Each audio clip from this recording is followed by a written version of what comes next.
L'innovation permet à Hatch d'aller plus loin en créant une culture d'entreprise en santé et sécurité qui est primordiale. On a mis en place un programme de leadership perceptible et visible qui permet aux employés de rapporter des événements en santé et sécurité et d'intervenir pour prévenir des incidents. On met aussi en place des programmes de communication régulière sur des thèmes. On fait aussi de la formation continue. C'est un défi, mais en même temps, c'est une fierté. Ce qui est important de mentionner, c'est notre désir de toujours pousser l'innovation, pousser la créativité plus loin en termes de santé et sécurité, améliorer nos façons de faire, améliorer notre leadership. L'important, c'est de jamais tomber dans le mode spectateur. C'est ce qui nous fait avancer tous, autant dans l'entreprise que collectivement. On parle souvent de notre jeu de base chez Hatch, c'est d'être des bons coachs dans nos carrières individuelles.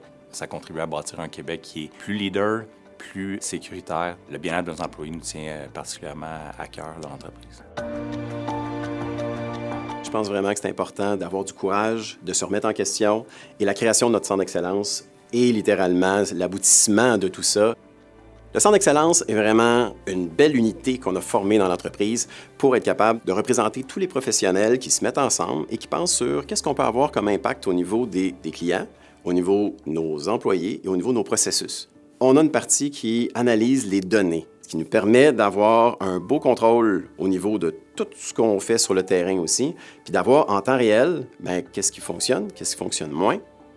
De par la structure qu'on a, qui est un modèle corporatif très agile, ça nous permet qu'il y a une idée qui germe, on est capable de la mettre en place au niveau du centre d'excellence, d'établir ces standards-là, puis en dedans de quelques semaines, de revenir aux cliniques en disant, on a modifié un peu notre manière de faire, on y va, on avance.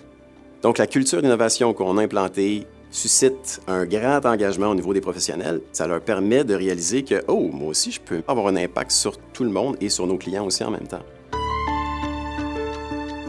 L'intelligence artificielle, pour nous, ça a été avant tout une idée venue du terrain. C'est-à-dire que 2 opérateurs sont venus en nous disant « mais comment on pourrait former l'ensemble de mes collègues, de nos opérateurs, à des procédures critiques ?» On a eu la chance de rencontrer les dirigeants d'une jeune start-up qui s'appelle OVA. Le développement s'est ensuite fait très rapidement. En près de 4 mois, on a développé des premiers modules de formation en réalité virtuelle pour simuler ce que pourrait être un incident. Le résultat fabuleux, c'est que nos gens viennent nous voir en disant « est-ce qu'on pourrait développer une 4e procédure, une 5e procédure ?»